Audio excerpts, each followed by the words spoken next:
ये सच्ची कहानी प्रभु यीशु की है, जो 2000 साल पहले रहते थे।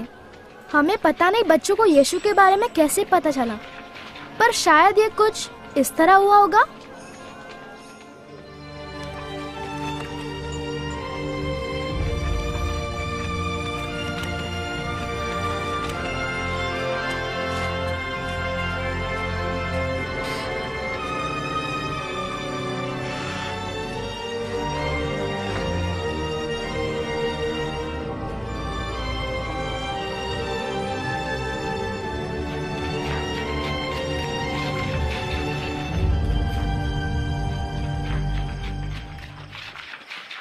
किसी ने तुम्हें देखा? नहीं तो मुझे भी नहीं। तुम्हें? शायद नहीं। ठीक है, आओ चलें।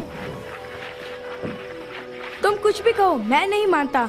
मैं सचमुच मानता हूँ कि यीशु को परमेश्वर ने भेजा है, क्योंकि वो चमत्कार करता है।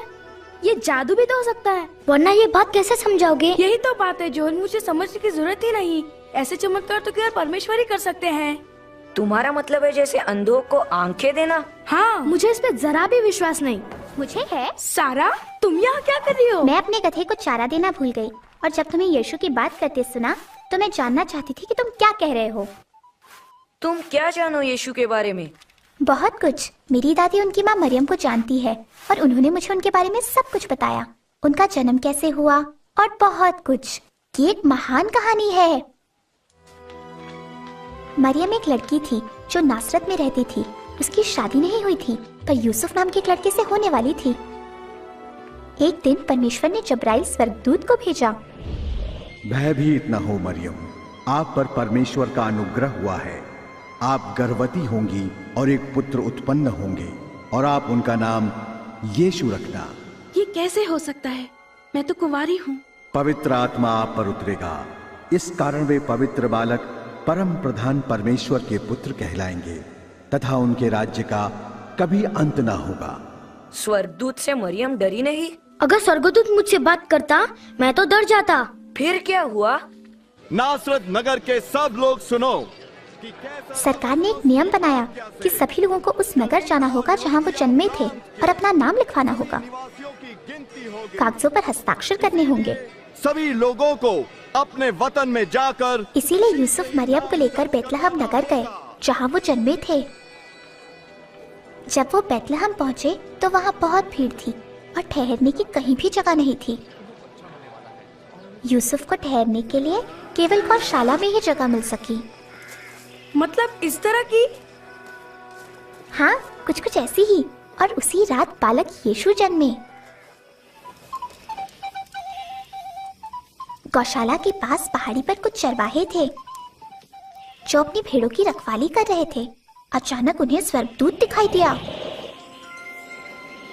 आज के दिन दाऊद के नगर में तुम्हारे लिए एक उद्धारकर्ता जन्मे हैं, अर्थात मसीह प्रभु।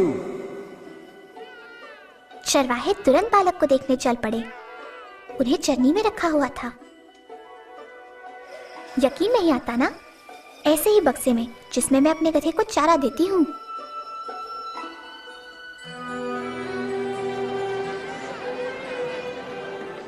जन्म के बाद मरियम और यूसुफ यीशु को यरूशलेम के मंदिर में लाए।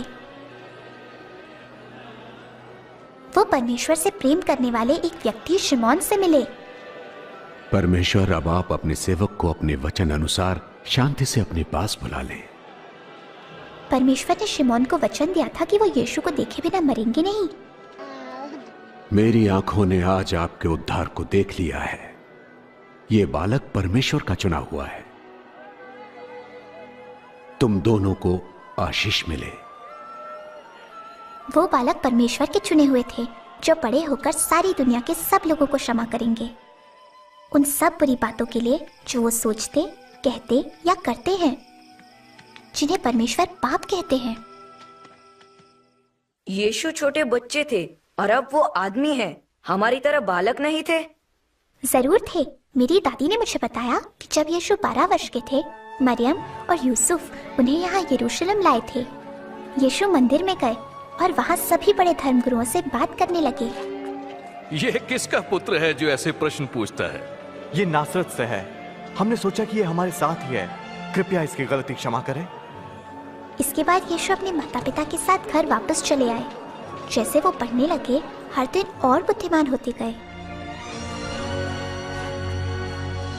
हर एक घाटी अवश्य भरी जाए, हर एक पहाड़। एक दिन यीशु अपने मौसेरे भाई यूहन्ना बपतिस्मा देने वाले से मिलने गए। यूहन्ना उन लोगों को बपतिस्मा देते जो परमेश्वर की आज्ञा मानना चाहते। उस दिन उन्होंने यीशु को भी बपतिस्मा दिया।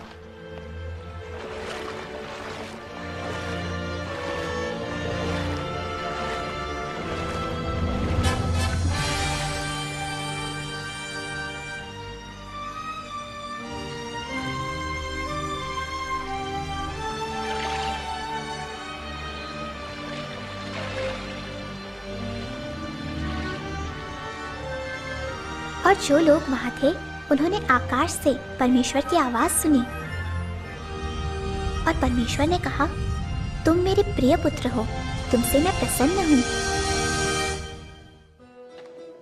अच्छा, फिर क्या किया उन्होंने? उन्होंने नगर नगर घूमकर लोगों को परमेश्वर के बारे में सिखाना शुरू किया। कैसी हो? अच्छी हूँ। यीशु वापस नासरत गए जहाँ वो पले बड़े थे। एक दिन वे मंदिर गए और वहाँ धर्म गुरुओं ने उन्हें परमेश्वर की पुस्तक धर्मशास्त्र पढ़ने को कहा। पवित्र शास्त्र का जो भाग यीशु ने पढ़ा उसमें लिखा था कि परमेश्वर यीशु को भेजेंगे ताकि सारे लोग हमेशा परमेश्वर के संग रह सकें। परमेश्वर का आत्मा मुझ पर है क्योंकि उन्होंने मुझे दीनों को शुभ संदेश सुनाने के लिए चुना है। उन्होंने मुझे भेजा है कि मैं बंदियों को मुक्ति और अंधों को दृष्टि पाने का संदेश दूं, सताए हुए लोगों को मुक्त करने के लिए और ये घोषणा करने के लिए कि समय आ गया है जब परमेश्वर अपने लोगों को बचाएं। वे ठीक कहते हैं। अच्छा वक्त है। सचमुच सही कहा। ये तो यशायाह का लेख है। ये यूसुफ का बेटा है। बड़ा पता नहीं हमारा मसीहा कब आएगा। ये अच्छा अध्यापक है। आज धर्मशास्त्र का ये लेख पूरा हुआ जैसा तुमने अभी सुना। क्या परमेश्वर का वचन सच्चा ठहरा? ये प्रतिज्ञा तो केवल मसीह ही पूरा कर सकते हैं। हम कैसे जानेंगे? पर कहानी आगे और भी है। यीशु गलील सागर तक गए। अपनी नाव को वहां गहरे पानी में ले चलो और अपने साथियों के साथ मछलियों के लिए जाल डालो। ओ स्वामी, हमने सारी रात कड़ा परिश्रम किया परंतु कुछ न पकड़ा। यदि आप कहते हैं तो मैं जाल डाले देता हूं। याकूब, यूहन्ना,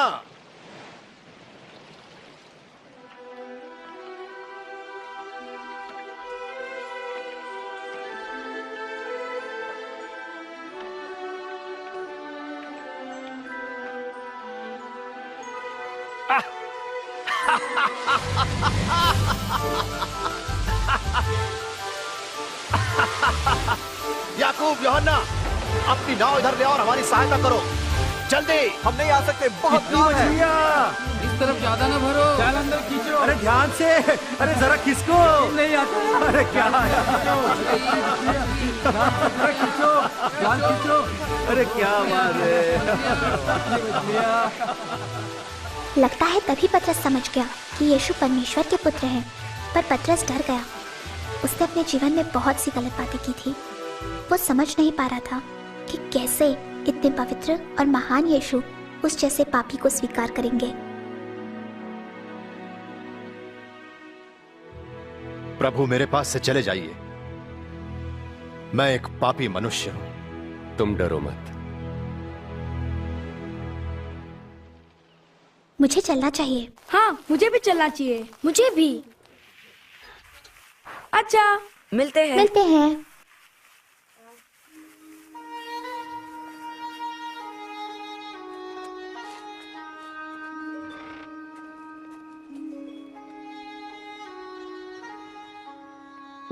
और तुम कहाँ थे बिन्यामीन?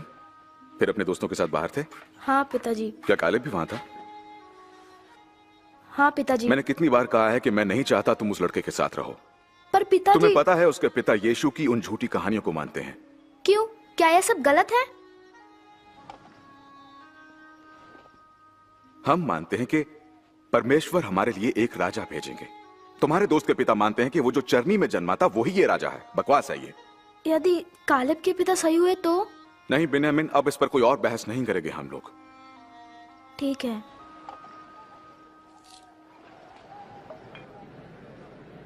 दुष्ट अपनी दुष्टता और अधर्मी अपने बुरे विचार छोड़कर परमेश्वर के पास आए और वे उन पर दया करेंगे और उन्हें पूर्ण क्षमादान देंगे। तुम आनंदित रहोगे और तुम्हें शांति मिलेगी। सुनो, आज क्या हुआ तुमने सुना? मैं वही थी। क्या बता? यीशु मंदिर में लोगों को परमेश्वर के प्रेम के बारे में बता रहे थे। अंदर भारी भीड़ जमा थी और उससे भी ज्यादा लोग बाहर रुके थे। सब उन्हें देखना चाहते थे। यीशु, यीशु, मेरी इकलौती बेटी को बचा ले प्रभु, मुझ पर दया करे। मेरी बेटी केवल 12 वर्ष की है और मरने को है। कृपा करके मेरे साथ चलिए। यार, मुझे बड़ा दुख है। यीशु, तुम्हारी बेटी नहीं रही, इसलिए गुरु को कष्ट ना दे। डरो नहीं, विश्वास रखो, वो ठीक हो जाएगी। सुना तुमने उन्होंने क्या कहा? उन्होंने कहा वो ठीक हो जाएगी। ये तो असंभव है। ये यकीन नहीं होता।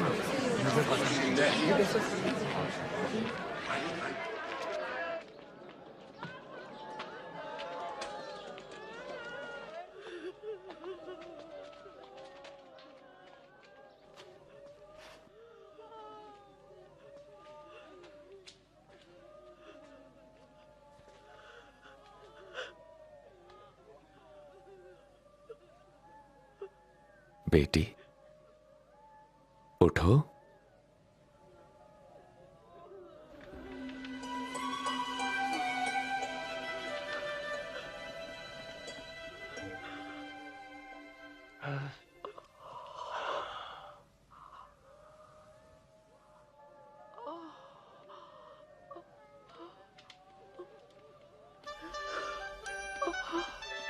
इसे कुछ खाने को दो। वाह, क्या सचमुच ऐसा हुआ? ऐसा ही हुआ। तुम्हें लगेगा नहीं वो कभी बीमार थी। मेरे पिता कहते हैं कि यीशु के सारे दोस्त बुरे काम करते हैं। वो कहते हैं सब पापी है। ये सही है, क्योंकि केवल यीशु ही सबसे प्यार करते हैं, चाहे वो कोई भी हो। मेरे पिता ने मत्ती नाम के व्यक्ति के बारे में बताया, जो शहर में अंदर आने वाले लोगों से चुंगी वसूल किया करता था।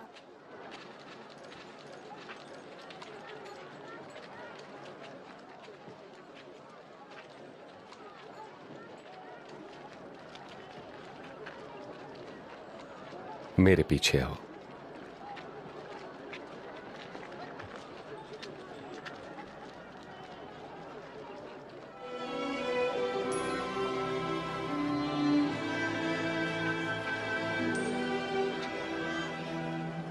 मत्ती उन 12 लोगों में से एक है जिन्हें यीशु ने अपना शिष्य चुना है।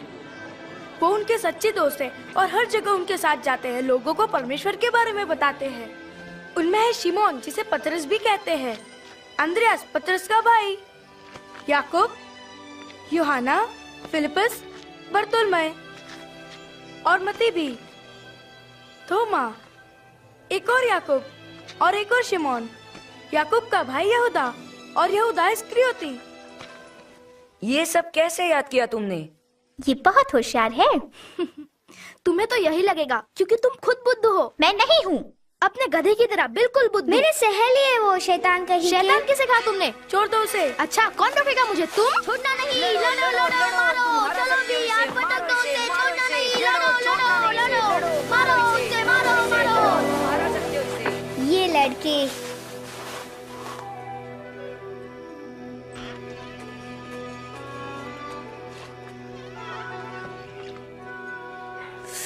दर्द हो रहा है।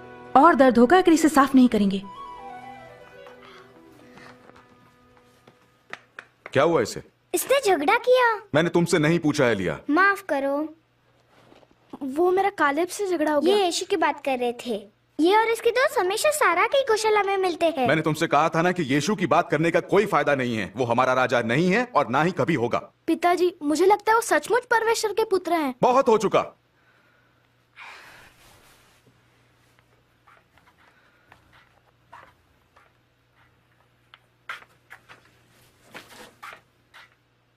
क्या तुम बच्चे पर ज्यादा सख्ती नहीं कर रहे? मुझे नहीं लगता, पर अब जल्दी ही बात साफ हो जाएगी। मैंने सुना है कि शायद यीशु के उन 12 चेलों में से एक विश्वासघाती है।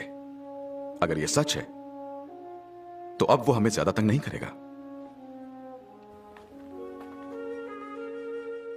शत्रुओं से प्रेम रखो, घृणा करने वालों का भला करो, जो श्राप दे उन्हें आशीष दो, बुरा करने वालों के लिए प्रार्थना करो।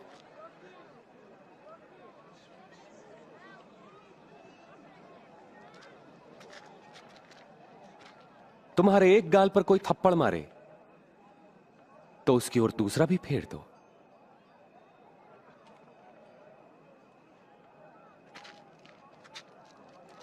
कोई तुम्हारा अंगरखा ले तो अपनी कमीज भी उसे दे दो। किसी भी मांगने वालों को मना मत करो। यदि कोई तुम्हारी वस्तु ले ले तो उसे वापस मत मांगो। तुम वही करो जैसा व्यवहार तुम दूसरों से चाहते हो। मैं इस व्यक्ति को जानना चाहूंगा। तुम्हारा क्या ख्याल है, वे मसीह हैं? बताओ ये मसीह क्या होता है? मंदिर में बताया था, मसीह का मतलब उद्धार करता। चलो हम उनके पीछे चले।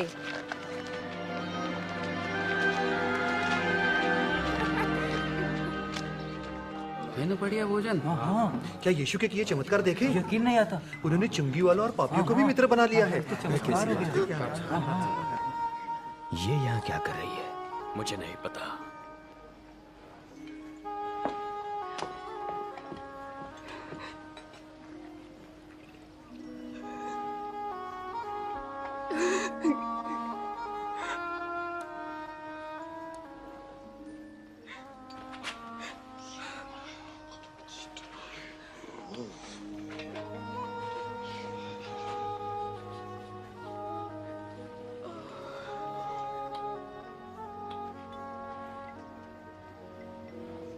यदि ये मनुष्य सचमुच कोई भविष्यवक्ता होता तो जान लेता कि यह स्त्री कैसी है जो उसे छू रही है।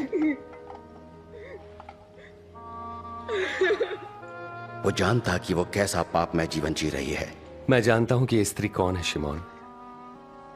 मैं तुम्हें एक बात बताता हूं। किसी महाजन के 2 कर्जदार थे, एक पर 500 और दूसरे पर 50 रुपए का कर्ज था। दोनों ही कर्ज चुकाने की स्थिति में नहीं थे। उसने दोनों का कर्ज माफ कर दिया। उससे अधिक प्रेम कौन करेगा? मेरे ख्याल से जिसका अधिक कर्ज माफ हुआ। तुमने ठीक कहा। इस स्त्री को देखो। मैं तुम्हारे घर आया, तुमने मुझे पैर धोने के लिए पानी भी नहीं दिया, पर इसने आंसुओं से मेरे पैर धोकर अपने बालों से पोंछा। तुमने चुंबन से मेरा अभिनंदन नहीं किया, पर जब से मैं आया हूं तब से इसने मेरे पांव चूमना न छोड़ा। तुमने मेरे सिर पर तेल नहीं मला, पर इसने मेरे पांव पर इत्र उड़ेला है।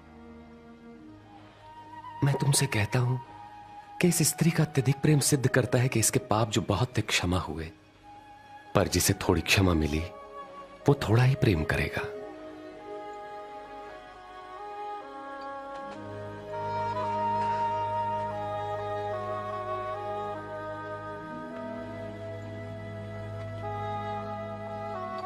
तुम्हारे पाप क्षमा हुए। तुम्हारे विश्वास ने बचा लिया। शांति से जाओ।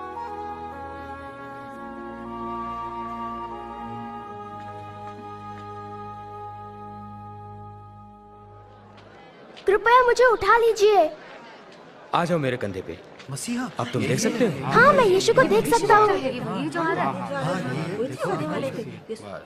एक बीज बोने वाला बीज बोने निकला। बोते हुए कुछ बीज मार्ग के किनारे गिरे और रौंद डाले गए, और पक्षियों ने उन्हें चुग लिया। और कुछ पथरीली भूमि पर गिरे। जब वो उगे तो पानी न मिलने के कारण वे सब मुरझा गए। और कुछ झाड़ियों के बीच में गिरे। झाड़ियों ने साथ साथ बढ़कर उन्हें दबा दिया। परंतु कुछ बीज अच्छी भूमि पर गिरे और सभी पौधों ने उगकर फल दिया, प्रत्येक ने 100 गुना। इस उदाहरण का अर्थ यह है, बीज परमेश्वर का वचन है। मार्ग के किनारे गिरे बीज उन्हें दर्शाते हैं जो वचन सुनते हैं, पर शैतान आकर उनके मन में से वचन चुरा लेता है ताकि वे विश्वास करके कहीं मुक्ति न पालें।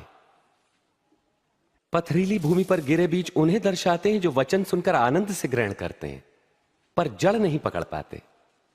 वो कुछ देर तक विश्वास करते हैं और परीक्षा की घड़ी आने पर टिक नहीं पाते। झाड़ियों में गिरे बीज उन्हें दर्शाते हैं जो वचन सुनते हैं, परंतु जीवन की चिंताओं, धन, मोह व भोग विलास में फंसने से उनके फल कभी नहीं पकते।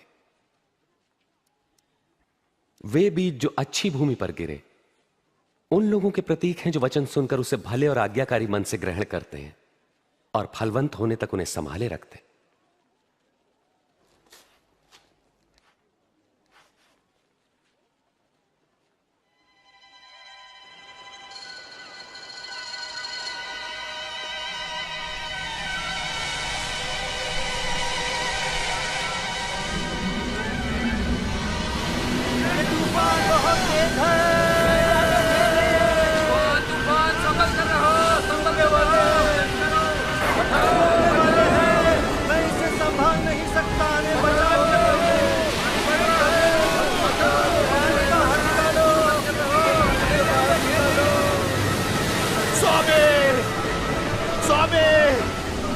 प्रभु यीशु, हम नाश हुए जाते हैं, हमें लहरें घेर रही हैं, हम डूब जाएंगे, हमें बचाइए, हमारी मदद करो, बचाइए प्रभु, अरे बहुत बड़ी तूफान है, सफर कर रहा हूं भाई।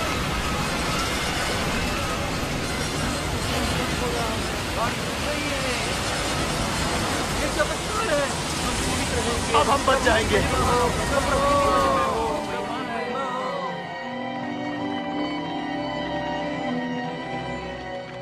कहां गया तुम्हारा विश्वास?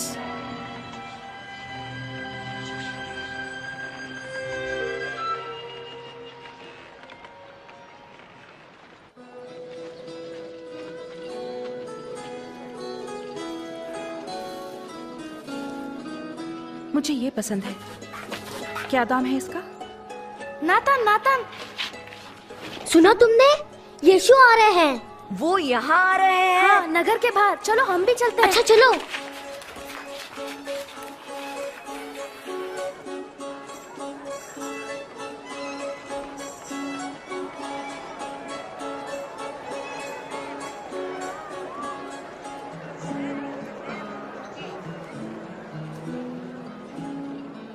माफ करो बेन्यामिन, मैंने तुम्हें मारा। स्वामी, इन लोगों को भेज दें कि वे आसपास के गांवों और बस्तियों में जाकर अपने लिए भोजन और रहने की जगह ढूंढ सकें। तुम स्वयं इनके भोजन का प्रबंध करो। लेकिन हमारे पास केवल 5 रोटियां और 2 मछलियां ही हैं।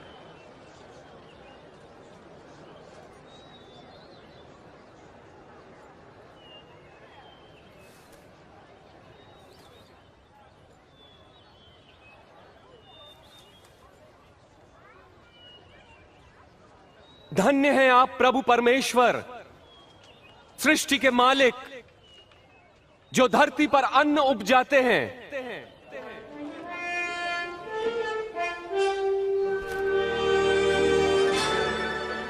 ये तो चमत्कार है। विश्वास नहीं होता।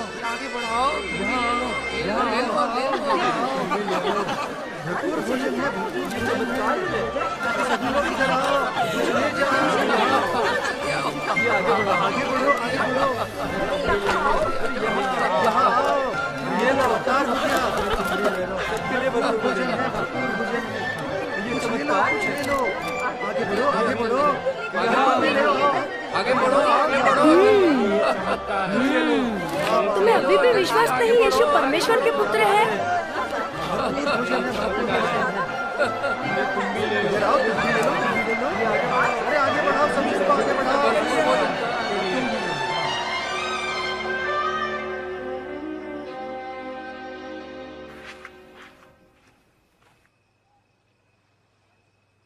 कहां गए थे तुम? पिताजी, आपको सच बताना ही होगा, हम यीशु से मिलने गए थे। क्यों? मुझे अभी भी विश्वास नहीं हो रहा, जबकि मैंने अपनी आंखों से देखा है। उन्होंने 2 मछली और 5 रोटियों से पूरी भीड़ को खाना खिलाया। क्या पता योनाथन, शायद वो सचमुच मसीह हो। अच्छा, तो अब तुमने भी ये बकवास मारनी शुरू कर दी है क्या?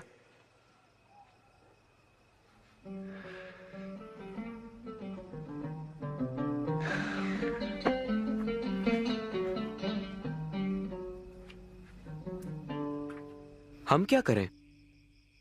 धर्मशास्त्र क्या कहता है? इसका क्या अर्थ है? तुम अपने प्रभु परमेश्वर को संपूर्ण हृदय, संपूर्ण प्राण, संपूर्ण सामर्थ्य, संपूर्ण मन से प्रेम करो। पड़ोसी को अपने समान प्रेम करो। तुमने ठीक कहा, यही करो तो जीवित रहोगे। मेरा पड़ोसी कौन है? एक बार एक मनुष्य यरूशलेम से यरीहो जा रहा था। तब डाकुओं ने हमला किया और लूटकर उसे अधमरा छोड़कर चले गए। तब एक धर्मगुरु वहां से गुजरा और उसे देखकर वहां से कतरा कर चला गया। इसी प्रकार एक पुरोहित भी वहां से निकला, पास आया, उस व्यक्ति को देखा और मुंह फेर कर चला गया। परंतु एक दलित ने मार्ग से गुजरते समय उस घायल मनुष्य को देखा और उसका हृदय दया से भर गया। उसने घायल के पास जाकर घावों को साफ किया, फिर उसे अपनी सवारी पर बैठाकर वो एक सराय में ले गया जहां उसकी सेवा टहल की।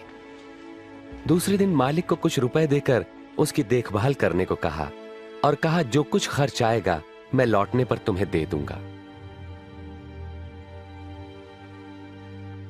इन तीनों में से किसने डाकुओं द्वारा लुटे व्यक्ति से अच्छे पड़ोसी का फर्ज निभाया? जिसने उस पर दया की। फिर तुम भी यही करो। बच्चों को मेरे पास आने दो और उन्हें मना मत करो, क्योंकि परमेश्वर का राज्य ऐसों का ही है। मैं तुमसे सच कहता हूं, जो कोई परमेश्वर के राज्य को एक बालक की तरह ग्रहण नहीं करता, वो उसमें कभी प्रवेश न करेगा। जो कोई मेरे नाम से इस बालक का स्वागत करता है, मेरा करता है। जो मुझे स्वीकार करता है, मेरे भेजने वाले को करता है। तुम में सबसे छोटा ही सबसे महान है। दे दो, गरीब को कुछ दे दो, गरीब की मदद करो। हे, यहाँ क्या हो रहा है? कौन जा रहा है? नासरत के यीशु यहाँ से जा रहे हैं। प्रभु यीशु, हे दाऊद की संतान, मुझ पर दया करे।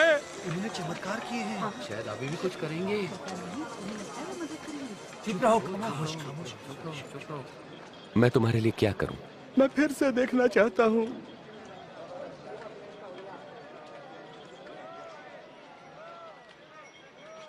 तो देखो, तुम्हारे विश्वास ने तुम्हें चंगा किया। मुझे दिखाई पड़ रहा है,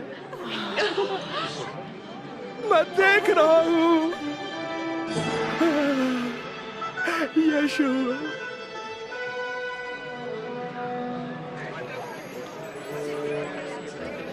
ये मनुष्य भविष्यवक्ता है।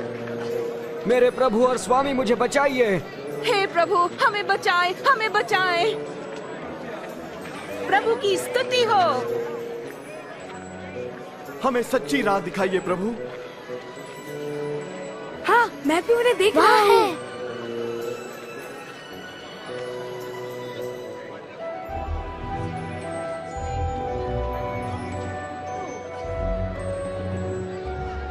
वो आदमी पेड़ पर क्यों चढ़ रहा है? वो पेड़ में से देखने के लिए बहुत नाटा है। ज़क्कई, जल्दी नीचे उतरो, क्योंकि आज मुझे तुम्हारे घर ठहरना है। मेरे घर? उसके घर कौन ठहरेगा? कभी ना जाऊं। उसके घर क्यों? वो तो चुंगी वसूल करने वाला है। ज़क्कई यीशु को कैसे जानता है? उसके घर वो चुंगी वसूल वाला है। वो अभी आदमी कौन जाएगा?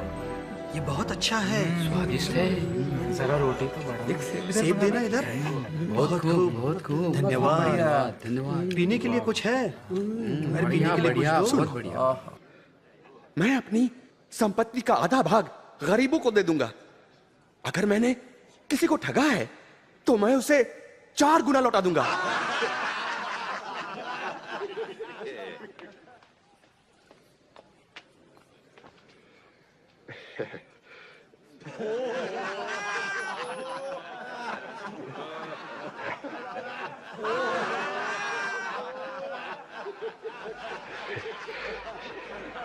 मैं नहीं मान सकता कि एक चुंगी लेने वाला पैसा वापस करे।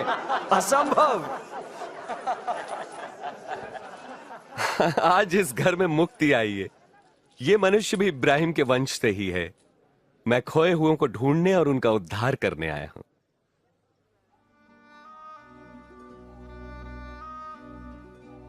सुनो, हम यरूशलेम जा रहे हैं, जहां मेरे विषय में की गई भविष्यवक्ताओं की हर भविष्यवाणी पूरी होगी। मुझे अन्य जातियों के हाथ सौंपा जाएगा।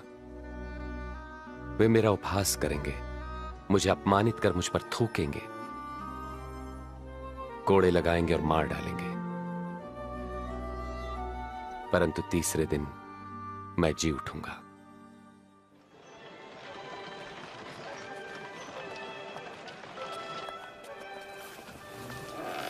कैसी हो? ठीक हूँ। अरे यहाँ कुछ बदला बदला लग रहा है। हाँ, सारा का गधा गायब है। वो गायब नहीं है, उसे मैंने किसी को दिया है। किसे चाहिए तुम्हारा ऐसा गधा?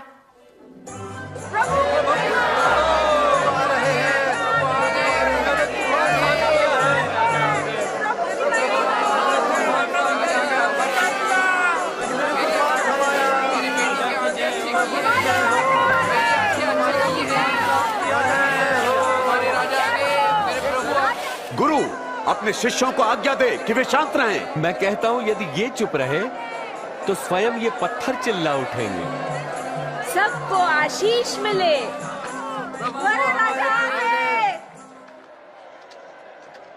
5, 6, 7, 8, 9, 10, 11, 25, 26, 27, 28।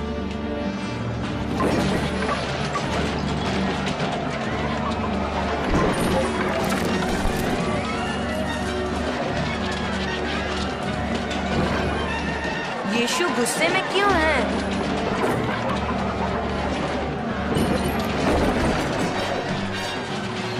उन्होंने मंदिर को प्रार्थना का घर बनाने की बजाय व्यापार का बाजार बना दिया है। ये लिखा है, मेरा घर प्रार्थना का घर होगा, परंतु तुमने उसे डाकुओं की खो बना दिया। ये मेरे जानवरों को खा रहा है, रोको उसे, रोको उसे।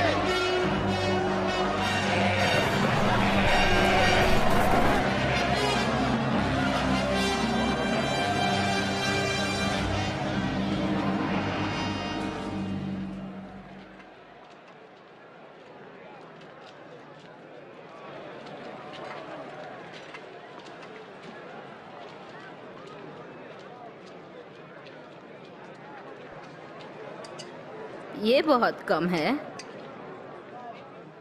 ज्यादा नहीं दे सकती। मैं कहता हूं, इस निर्धन विधवा ने सबसे ज्यादा दान दिया है, क्योंकि दूसरों ने अपने बहुत से धन में से थोड़ा सा दिया है, परंतु इसने गरीब होते हुए भी अपनी सारी जीविका और पूंजी दे दी। गुरुजी, हम जानते हैं कि आप जो कहते हैं सिखाते हैं वो सही है। हम जानते हैं कि आप मनुष्य के पद पर ध्यान नहीं देते, मगर मनुष्य के लिए परमेश्वर की मर्जी का सत्य सिखाते हैं। बताएं, रोमी सम्राट को कर देना हमारे लिए क्या नियम के अनुसार है या नहीं है? प्रभु सावधान, वो आपको फंसाना चाहते हैं। मुझे एक चांदी का सिक्का दो। चांदी का सिक्का?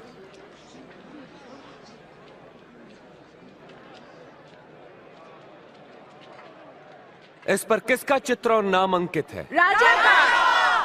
तब जो राजा का है वो सब राजा को दो, जो परमेश्वर का वो परमेश्वर को दो। क्या जवाब है तुम्हारा? सही कहते हैं। ठीक कहा। क्या उत्तर देंगे? ये क्या है?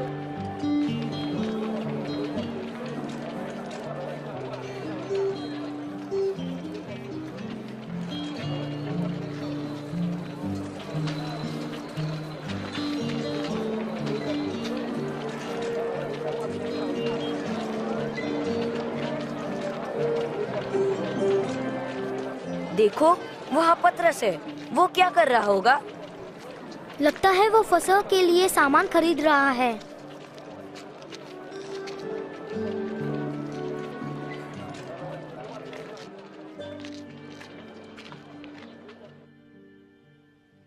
मेरी बड़ी इच्छा थी कि दुख भोगने से पहले ये फसह का बोझ तुम्हारे साथ खाऊं। मैं तुमसे कहता हूं, परमेश्वर के राज्य में इसका उद्देश्य पूरा न होने तक मैं इसे नहीं खाऊंगा।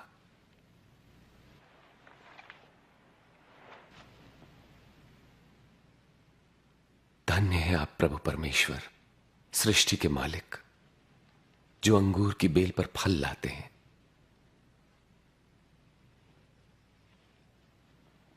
इसे लो और आपस में बांट लो।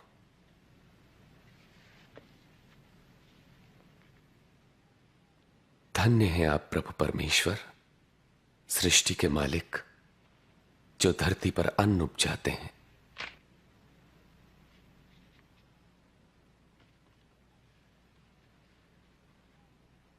यह मेरी देह है जो तुम्हारे लिए दी जाती है। मेरी याद में ऐसा ही किया करो। यह प्याला मेरे लहू में नई वाचा है जो तुम्हारे लिए बहाया जाता है। पर देखो, मुझे पकड़वाने वाला मेरे साथ इसी में इस पर है। मेरी मृत्यु तो निश्चित है जैसा कि परमेश्वर ने ठहराया है, पर अफसोस उस पर जो मुझे पकड़वाया। ये नहीं हो सकता, ये हो ही नहीं सकता, असंभव। कौन है वो धोखेबाज प्रभु? प्रभु, मैं आपके साथ बंदी गृह जाने के लिए और मरने को भी तैयार मैं कहता हूं पतरस कि आज मुर्गे के बांग देने से पहले तुम 3 बार इनकार करोगे कि मुझे नहीं जानते।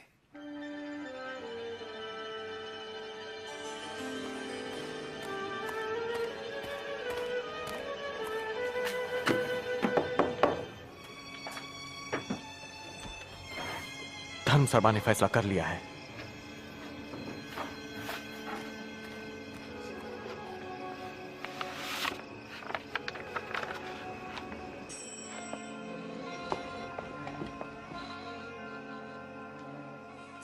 योनाथन, कौन था वो?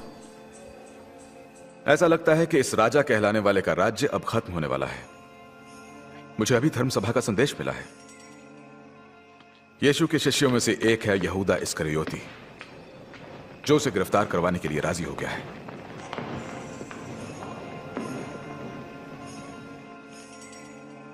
उन्होंने उसे इसके लिए मना कैसे लिया? ज्यादा कुछ नहीं, बस 30 चांदी के सिक्के। आज ही रात वो यीशु को गिरफ्तार करने वाले हैं ताकि वो कहीं भाग ना जाए। नहीं, ऐसा ना हो।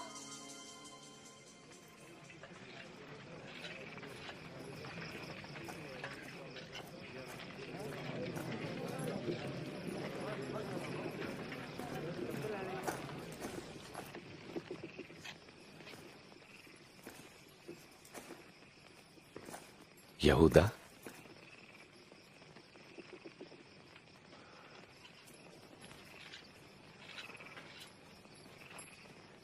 क्या तुम चुंबन लेकर मुझे पकड़वा रहे हो? प्रभु, क्या इसे तलवार से मार दें? चलो इसे पकड़ लो। बस बहुत हो गया।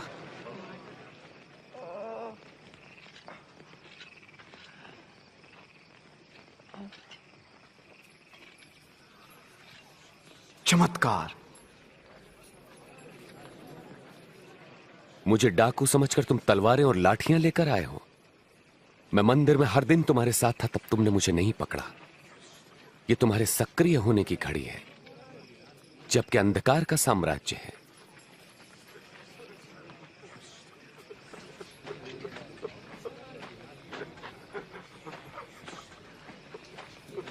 पकड़ लो इसे।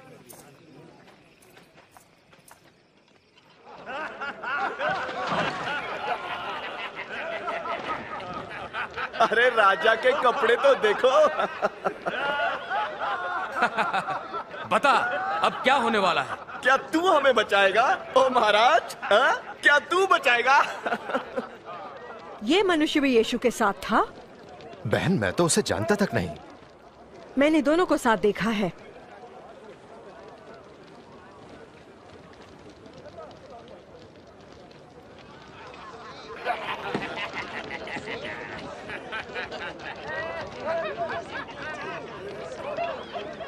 तू भी तो उनमें से एक है। वो मैं नहीं।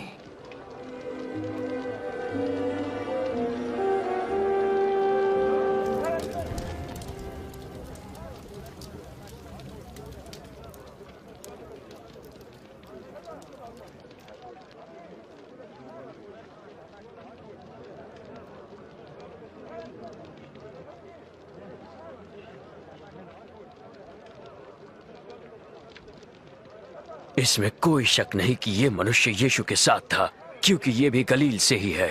अरे होगा। पता नहीं तुम किसके बारे में बात कर रहे हो।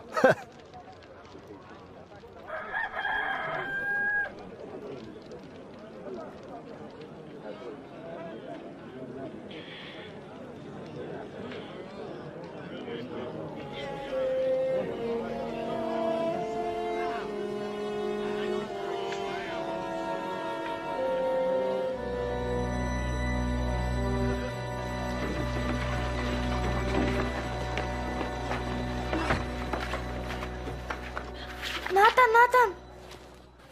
क्या हुआ बिन्यामिन? प्रभु यीशु मुसीबत में है। चलो हमें दूसरों को भी बुलाना होगा।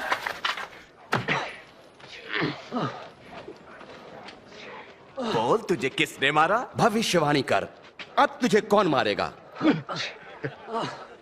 बस करो, ये सब बंद करो। इसे सभा के सामने ले आओ। चल।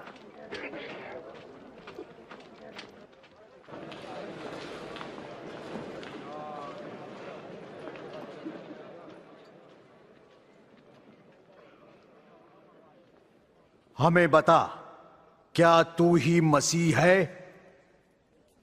यदि मैं बताऊंगा तो तुम विश्वास न करोगे। यदि मैं तुमसे प्रश्न पूछूं तब तुम उत्तर न दे सकोगे। लेकिन अब से मैं निश्चय ही सर्वशक्तिमान परमेश्वर के दाहिनी ओर बैठूंगा। तो क्या तू परमेश्वर पुत्र है?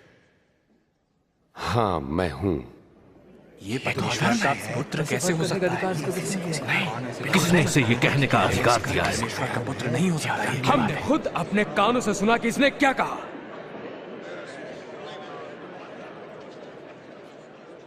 हम इसे पिलातुस के पास ले जाएंगे। हाँ, इसे ले चलो। करेगा क्या उसको? वे यीशु को पिलातुस के पास ले जा रहे हैं। पिलातुस? वो तो सबसे जालिम रोमी शासक है। उसने हजारों हजारों लोगों को क्रूस पर चढ़ाकर मार डाला है।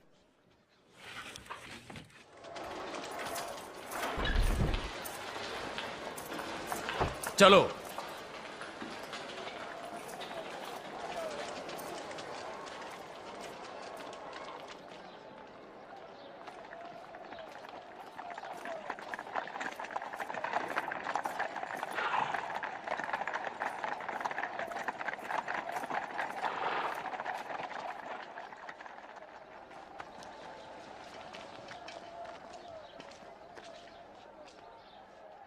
इतनी सुबह सुबह तुम लोग मुझसे क्या चाहते हो? हमने इसे लोगों को बहकाते हुए पकड़ा है। इसने मंदिर के बाजार में खलबली मचा दी। इसकी सजा क्या होगी? इसे दंड दो। मैं इस मनुष्य में दंड देने योग्य कोई अपराध नहीं पाता। हमने इसे दोषी पाया। रोमी सम्राट को कर देने को मना करता है, मसीह होने का दावा करता है, और राजा भी। राजा? क्या आप यहूदियों के राजा हैं? तुमने खुद कहा। इसने ये सब गलील में आरंभ किया था, अब यहां भी आ पहुंचा है। गलील में? क्या ये मनुष्य गलीली है? ऐसा है तो इसे राजा हेरोदेस को सौंप देना चाहिए।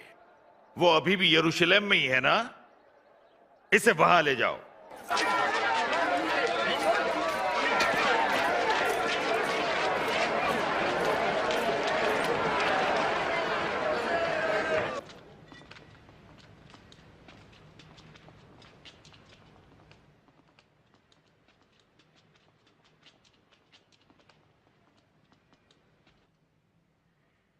तो अपने विषय में क्या कहते हो तुम?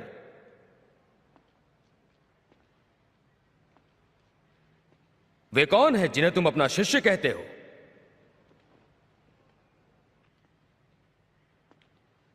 मैंने बहुतों से सुना है कि तुम आश्चर्य कर्म भी करते हो।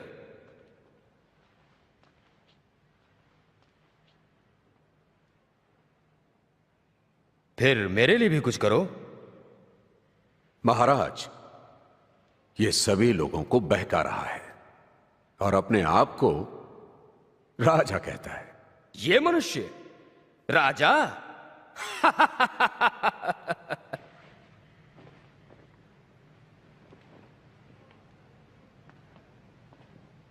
महाराज,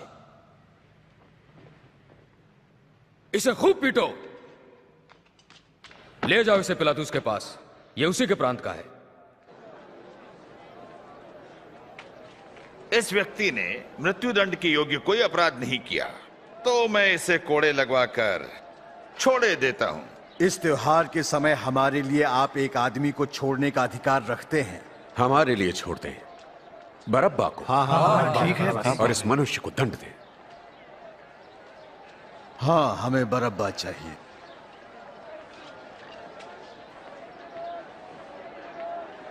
इसे क्रूस पर चढ़ाओ। हाँ, इसे क्रूस पर चढ़ाओ। इसे कोड़े लगाओ।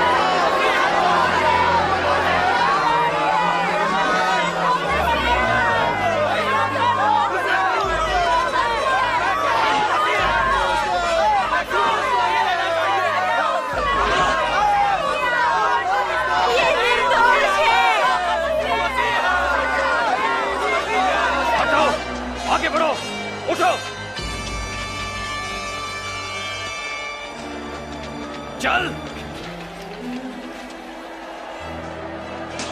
पीछे हटो, आगे बढ़ो जब मैं कहूं। वे उन्हें मार तो नहीं डालेंगे ना? उठो, उठ।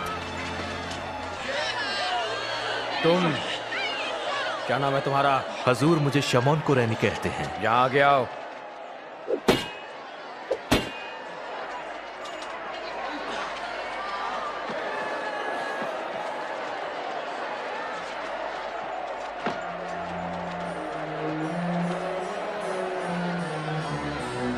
पीछे छोड़ो उसे।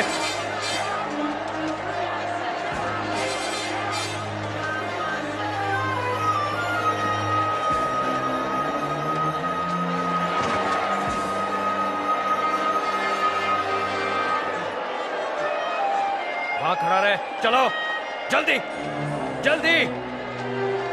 अब तुम चलो चलो चलो।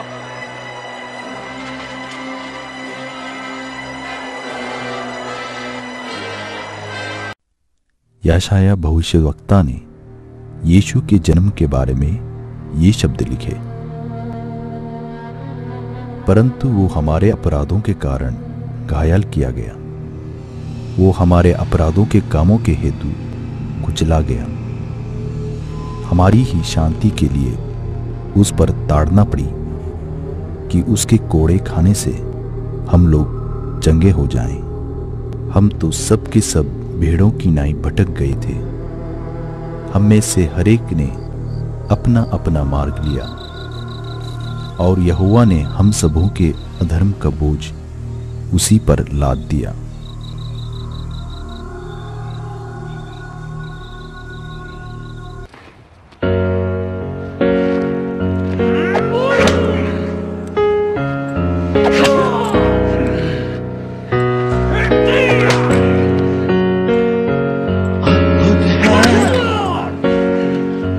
उसका प्रेम अद्भुत है, क्रूस का प्रेम जिस पर प्रभु ने दे दी जान मेरे बदले में। क्या तुझको दूं तेरे प्रेम के बदले, देता हूँ मैं अपना जीवन तेरी सेवा में, तेरी भक्ति में। हो क्या तुझको दूं तेरे प्रेम के बदले, देता हूँ मैं अपना जीवन तेरी सेवा में, तेरी भक्ति में।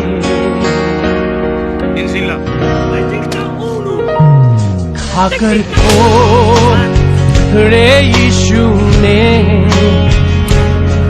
चंगाई रोगों से हमें, हो खाकर रे यीशु ने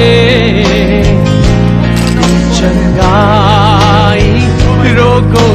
में क्या तुझको दूं, तेरे प्रेम के बदले देता हूँ मैं अपना जीवन तेरी सेवा में, तेरी भक्ति में।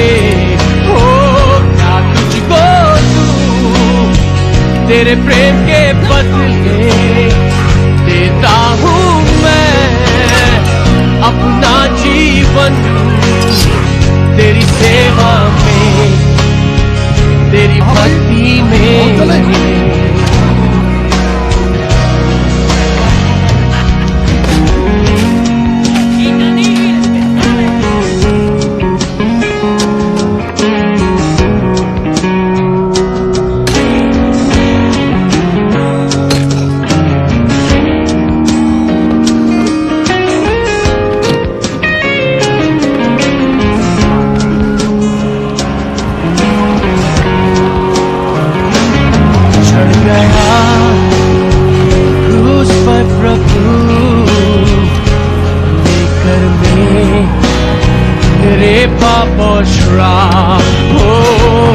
चढ़ गया क्रूस पर प्रभु, लेकर मेरे पाप और श्राप। क्या तुझको दूं, तेरे प्रेम के बदले देता हूँ मैं अपना जीवन तेरी सेवा में, तेरी भक्ति में। हो तुझको दूं, तेरे प्रेम के बदले देता हूँ मैं अपना जीवन तेरी सेवा में, तेरी भक्ति में।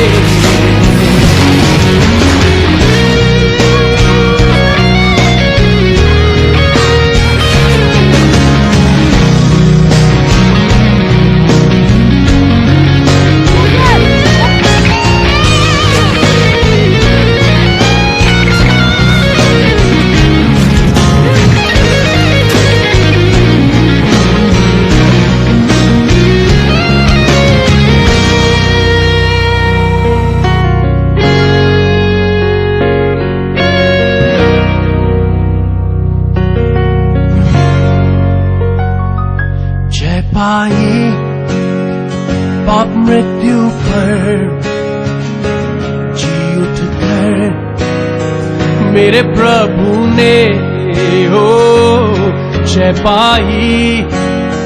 पाप मृत्यु पर जी उठकर मेरे प्रभु ने। क्या तुझको दूं, तेरे प्रेम के बदले देता हूँ मैं अपना जीवन तेरी सेवा में, तेरी भक्ति में। हो ना तुझको दूं, तेरे प्रेम के बदले देता हूँ मैं अपना जीवन तेरी सेवा में, तेरी भक्ति में।